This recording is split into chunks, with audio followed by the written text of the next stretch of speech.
Hello everyone, I am Nikhil Pandey. Welcome you all to my channel Dream शिक्षा. Students, last session में हमने chapter 2 introduction to DBMS का part 2 discuss किया था. उसमें हमने DBMS को समझा था कि कैसे टेबल होती है, क्या क्या कंटेंट होता है उसमें, किस तरीके से टेबल बनाई जाती है, उसमें कैसे डेटा को अरेंज किया जाता है, इन सारी चीज़ों के बारे में डिस्कशन किया था और इन चीज़ों को सीखा था. आज के सेशन में हम उस सेशन से रिलेटेड एक्टिविटी करने वाले हैं जो कि आपकी बुक के लास्ट में दी है एक्सरसाइज के बाद.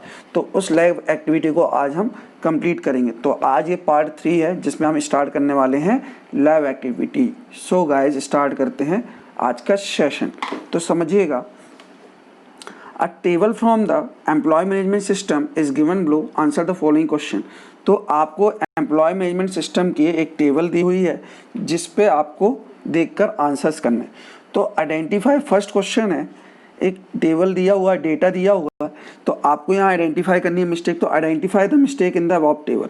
तो identify table in the above, इस पर क्या मिलेगा आपको कि यहाँ पे एक मिस्टेक ढूंढनी है. मिस्टेक मुझे सामने ही दिख रही है, यहाँ पे 102 भी है, यहाँ भी 102 है. एज सच अगर हमने लास्ट सेशन में डिस्कस किया था, कभी भी किसी का रोल नंबर या एम्प्लॉय आईडी सेम नहीं हो सकती है. ठीक है, ये अपने आप में एक यूनिक नंबर होता है. जैसे कि आपका फ़ोन नंबर, आपके मोबाइल का फ़ोन नंबर आपके लिए यूनिक होता है, वो किसी और को अलॉट नहीं किया जा सकता है. उसी तरीके से एम्प्लॉय आईडी, रोल नंबर भी अपने आप में यूनिक होते हैं, है ना. तो ये किसी और को अलॉट नहीं किए जा सकते. तो सेम एम्प्लॉय आईडी नहीं हो सकती, यहाँ पे कुछ और होना था. ठीक है, तो कहाँ पे दिक्कत है, फर्स्ट या सेकेंड में दिक्कत है, कहीं भी आप देख सकते हो. मेरे हिसाब से सेकेंड में दिक्कत है, तो सेकेंड में दिक्कत है, 102 जहाँ पे लिखा है. ठीक है, suggest the correct value for the detected mistake. अब देखेंगे तो सारी चीज़ें डेटा में अरेंज है लाइन से. 104, 5, 6, 7, देखिए 4, 5, 6, 7 दिख रहा है. ठीक है, तो इस तरीके से अरेंज है. तो यहाँ पे क्या आना था, 102 की जगह 3 आना था. क्या आना था, 103 आना था. तो ये मिस्टेक थी. तो यहाँ की करेक्ट वैल्यू क्या होगी, सेकेंड का आंसर क्या होगा, 103. तो सेकेंड वाले रो में क्या आना था, 102 की जगह 103 आना था.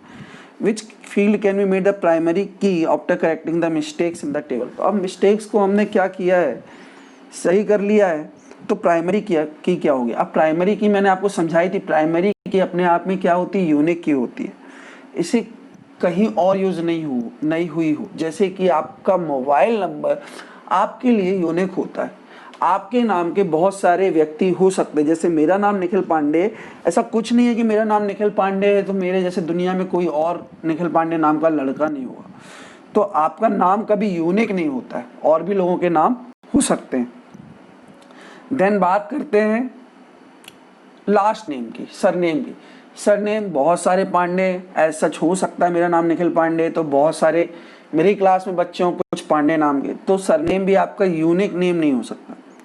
ठीक है, तो प्लेसेस. अब प्लेस, आप भी सिहोरा में रहते हो, मैं भी सिहोरा में रहता हूँ.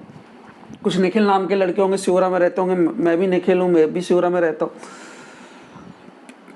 सो ये सब हमारी प्राइमरी की नहीं हो सकती.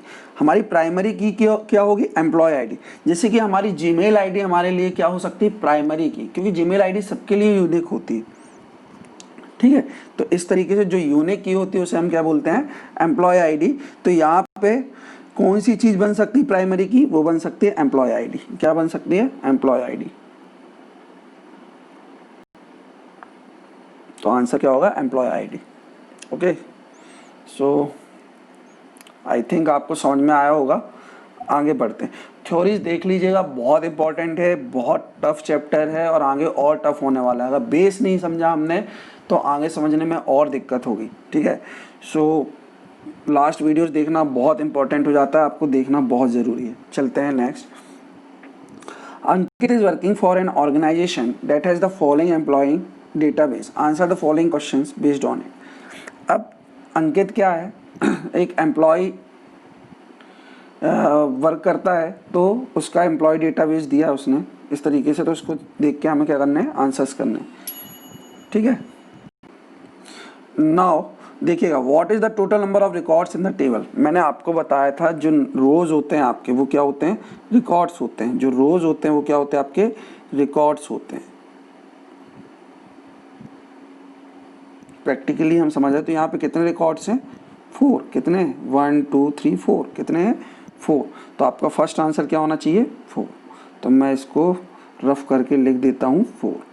Next, what is the total number of field in the table. अब टोटल नंबर ऑफ फील्ड कितनी है, फील्ड भी कितनी है 1 2 3 4, कितनी फील्ड है 4, तो कॉलम जो होते हैं ऊपर के वो क्या होते हैं आपकी फील्ड की तरह काम करते हैं, तो 1 2 3 4। Okay, now can you select a primary key from this table, give reason. अब यहाँ पे आप प्राइमरी की सेलेक्ट नहीं कर सकते, ये तो 4 लोगों का डेटा है, डेटा और भी हो सकता था, तो नेम कभी भी आपको मैंने बता चुका कि प्राइमरी की नहीं होगी, सैलरी भी नहीं हो सकती, सैलरी कुछ लोगों की सेम भी होती है ना। बोनस की बात करते हैं, बोनस डिपेंड करता है, तो बोनस कभी आपकी फिक्स नहीं होती है, कोई चीज़ बोनस कभी फिक्स नहीं होता है, कभी आपका ज़्यादा बना कभी कम बना, तो ये कभी प्राइमरी की नहीं हो सकती।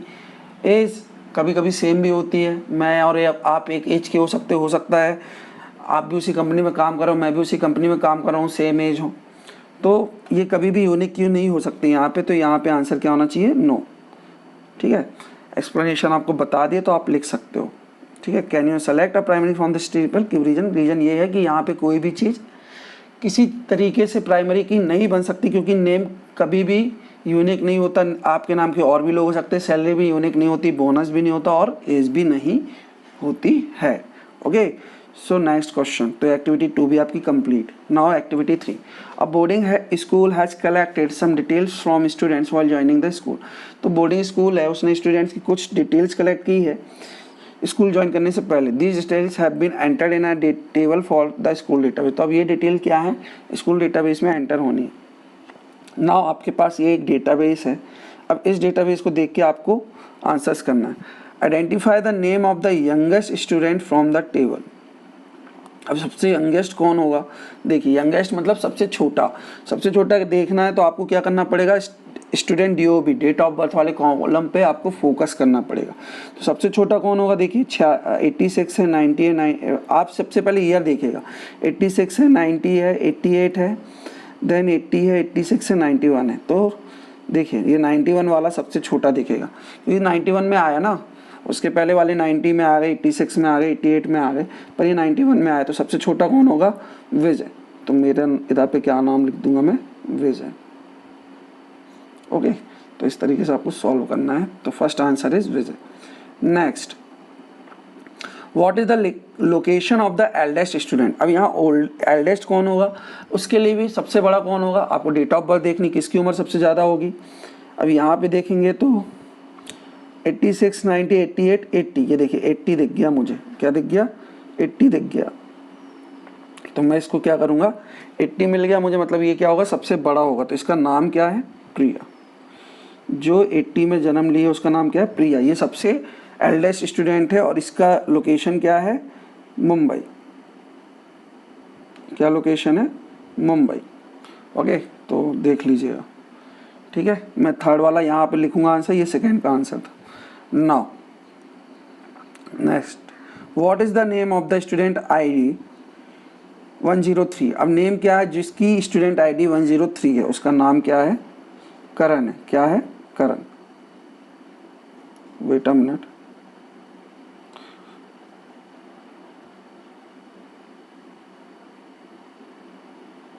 सो इस तरीके से आपको क्वेश्चन सॉल्व करने थे, बहुत इजी क्वेश्चंस हैं, बहुत नॉर्मल क्वेश्चंस आते हैं, बहुत ही बेसिक है और आगे चल के ये और एडवांस हो जाएगा, बट अभी हमको इतना समझना है फील्ड क्या होती हैं और आपके मीन्स रो क्या होते हैं, कॉलम कैसे अरेंज होते हैं, डेटा कैसे होता है, स्टूडेंट ID क्या होती है, प्राइमरी क्या की क्या होती है, ये सारी चीज़ें आपको समझनी थी, जो आपकी थियोरेटिकल पोर्शन में हमने देखी थी और आज हमने प्रैक्टिकली भी देख ली। सो गाइस, इस तरीके से आज हमने चैप्टर 2 भी कंप्लीट कर लिया है। अब आपको इसको प्रैक्टिस करना है, अच्छे से पढ़ना है। कोई डाउट आती है या क्वेरी आती है तो आप मुझे कमेंट बॉक्स पर कमेंट कर बता सकते हैं। सो गाइस, आज के लिए इतना ही। थैंक यू, जय हिंद, जय भारत।